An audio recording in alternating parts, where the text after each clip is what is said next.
یا رسول اللہ میری روزی بڑھ جائے، مجھے کوئی بتائیں۔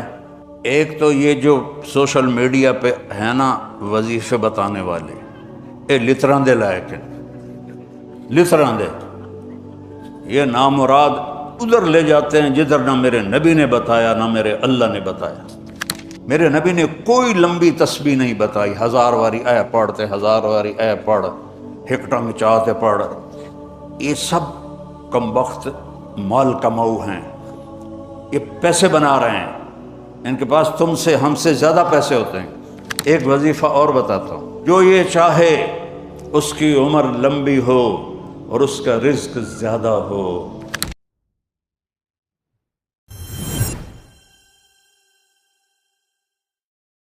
قناعت والی زندگی سیکھو، نماز سے رزق بڑھتا ہے۔ اور ایک حدیث سناتا ہوں، طارق جمیل صرف زبان ہلا رہا ہے، بات میرے نبی کی ہے۔ ایک صحابی آتے ہیں، یا رسول اللہ میں چاہتا ہوں میری روزی زیادہ ہو جائے۔ آپ چاہتے ہیں سارے؟ بولو، میں بھی چاہتا ہوں، میرا بھی دل کریں دا میری زمین نہ چو ڈھیر کپا ہوئے، ہم سارے چاہتے ہیں۔ یا رسول اللہ میری روزی بڑھ جائے، مجھے کوئی بتائیں۔ ایک تو یہ جو سوشل میڈیا پہ ہے نا وظیفے بتانے والے، اے لتران دے لائق ہیں، لتران دے، یہ نامراد ادھر لے جاتے ہیں جدھر نہ میرے نبی نے بتایا نہ میرے اللہ نے بتایا۔ ایک تو ان کو سننا چھوڑ دو، میں اپنے نبی کا وظیفہ بتا رہا ہوں جو ہر آدمی، ہر مرد عورت کر سکتا ہے، چھوٹا بڑا بوڑھا جوان۔ یا رسول اللہ میری روزی بڑھ جائے۔ آپ نے کیا کہا؟ ادم علی الطہارہ یوسع علیک رزقک، با وضو رہا کر تیرا رزق بڑھ جائے گا۔ میرے نبی نے کوئی لمبی تسبیح نہیں بتائی، 1000 واری اے پڑھتے، 1000 واری اے پڑھ، ہکٹنگ چاہتے پڑھ۔ یہ سب کم وقت مال کماؤ ہیں، یہ پیسے بنا رہے ہیں، ان کے پاس تم سے ہم سے زیادہ پیسے ہوتے ہیں۔ اور نہ یہ اس چکر میں پڑو کہ جادو ہو گیا، جنوں پھرولو جادو ہو گیا ہے، سایہ ہو گیا ہے۔ بھائی کتھے سایہ ہے، کتھے اتنے جادوگر پیدا ہو گئے ان بے ہر ویلے وہ پھوکی جاندے تے تو انہوں تباہ کیتی جاندے۔ یہ سب فراڈ ہیں، یہ جو جادو ہو گیا اور جادو کے عمل کرنا پڑے گا اور ہانڈی چڑھانی پڑے گی اور پتہ نہیں کی کرنا پڑے گا، زمین میں دبانا پڑے گا، یہ سارے اولودے پٹھے نے، اور تسی سارے بے وقوف ہو جڑے انہاں دے مگر لگے ہویا۔ میرے نبی کا وظیفہ سنو، ادم علی الطہارہ یوسع علیک رزق، تو باوضو رہ تیرا رزق بڑھ جائے گا۔ ایک وظیفہ اور بتاتا ہوں، میرے نبی نے فرمایا، یہ آپ نے خود فرمایا، یہ باوضو رہنے کا پوچھنے پہ، ایک صحابی نے پوچھا کہ میں چاہتا ہوں میرا رزق بڑھ جائے، تو آپ نے فرمایا باوضو رہا کر، رزق بڑھ جائے گا۔ اور باوضو رہنے کے کچھ اور فائدے بتاؤں۔ ایک دفعہ شیطان ہمارے نبی کی خدمت میں حاضر ہوا، آپ نے فرمایا یار ایتا دس تیرے دشمن کتنے ہیں؟ کہنے لگا 15۔ تو آپ نے فرمایا کون؟ کہ پہلے تو تسی ہو، پہلے دشمن تو میرے تسی۔ پھر اس نے فہرست گنائی، بات لمبی ہوتی جا رہی۔ اس نے کہا پھر وہ مومن مرد اور عورت جو باوضو رہتے ہیں وہ میرے بڑے دشمن ہیں، ان سے مجھے ڈر لگتا ہے۔ اور باوضو سو جاؤ تو موت آ گئی تو شہادت کی ہوگی، باوضو سو جاؤ تو ایک فرشتہ تمہارے لیے دعا کرتا رہے گا،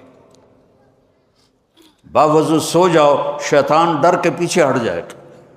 اور ایک بتا رہا ہوں جو میرے نبی نے خود بتایا پوچھنے کے بغیر، جو یہ چاہے اس کی عمر لمبی ہو اور اس کا رزق زیادہ ہو تو وہ اپنے ماں باپ کی خدمت کرے۔ تمہاری تو جابیں ہیں نا، تم کہاں ماں کو پوچھ سکتے ہو، جاب ہے۔ میرے نبی نے کہا اپنے ماں باپ کو خوش کرے اور اپنے رشتہ داروں پہ خرچ کرے اور ان سے اچھا سلوک کرے، اللہ اس کی عمر بھی بڑھائے گا، اس کا رزق بھی بڑھائے گا۔ اور ماں باپ کی دعائیں وہاں پہنچا دیتی ہیں اللہ کی قسم جہاں کوئی نہیں پہنچ سکتا۔ میں نے اس زمانے میں میڈیکل چھوڑا جب ڈاکٹر ایک بہت بڑی تصویر تھی، چونکہ وہ ڈاکٹر تھے بیوپاری نہیں تھے، سوداگر نہیں تھے، ادھم ہی لے لو ادھم ہی لے لو ادھم ہی لے لو، ڈاکٹر تھے۔ اور مولوی ایک کیڑا تھا، کیڑا، گندگی کا کیڑا، اور میں ایک ذمہ دار خاندانی جس میں تکبر کی انتہا، انسان کو انسان نہیں سمجھتے تھے ہمارے بڑے۔ تو اللہ نے میرا کانٹا بدلا، میرا ہاتھ پکڑا، آج میں آپ کے سامنے کھڑا ہوں۔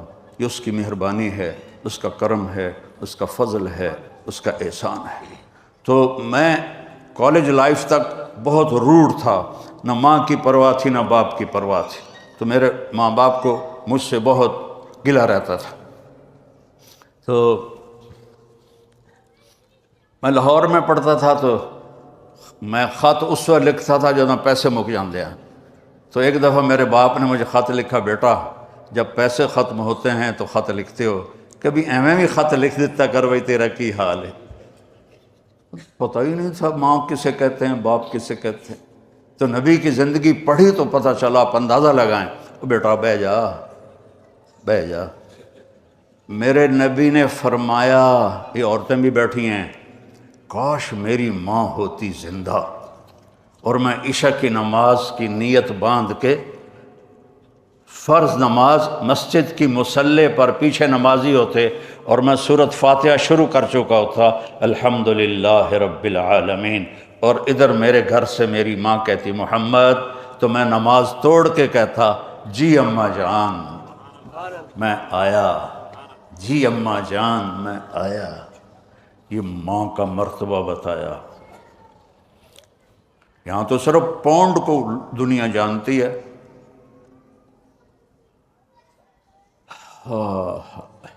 میرا نبی بتا رہا ہے ماں باپ کی خدمت کرو، رزق بڑھے گا۔ اپنے رشتہ داروں سے لڑو نہیں، اچھا سلوک کرو۔ عام طور پر رشتہ دار آپس میں سینگ پھنسے ہوتے ہیں، اور ہمارے ذمہ داروں میں تو ویسے ہی توبہ توبہ توبہ توبہ، اسی لیکا چھک دیتا ہے۔ سمجھتے ہو اس بات کو؟ لیکا چھک دیتا، کیا مطلب؟ کہ بس ہم نے دیوار کھڑی کر دی ہے، نہ اس کو ملیں گے، نہ اس کی شادی میں، نہ اس کی غمی میں، نہ اس کے جنازے میں، نہ اس کی میت میں۔ اس حد تک سنگین ہو جاتے ہیں۔ اور میرا نبی کہہ رہا ہے رشتہ داروں کی سختی کے باوجود اچھا سلوک کر، ماں باپ کی دعائیں لے، تو اللہ تیرا رزق بڑھا دے گا۔ تو جب میں تبلیغ میں لگا، مدرسے میں داخل ہوا، میرے والد اتنے ناراض ہوئے کہ مجھے گھر سے نکال دیا۔ 23 نومبر 1972، یہ تو مولوی بننا تو میرے گھروں نکل جا۔ 2 بار میرے والد اتنے جابر ذمہ دار تھے کہ لوگوں کے پیشاب نکل جاتے تھے جب وہ گرجتے تھے، تو درد سے باندھ کے مارتے تھے۔ مجھے کہا، اور میری عمر کتنی؟ 18 سال۔ میں خود حیران ہوتا ہوں کہ ایڈی چھوٹی عمر میرے اللہ نے میروں کیویں ہمت دیتی۔ میں کہا نہیں، میں مولوی بننا ہے۔ پھر میرے باپ نے کہا اچھا نکل جا میرے گھروں، 2 دفعہ کہا نکل جا میرے گھر۔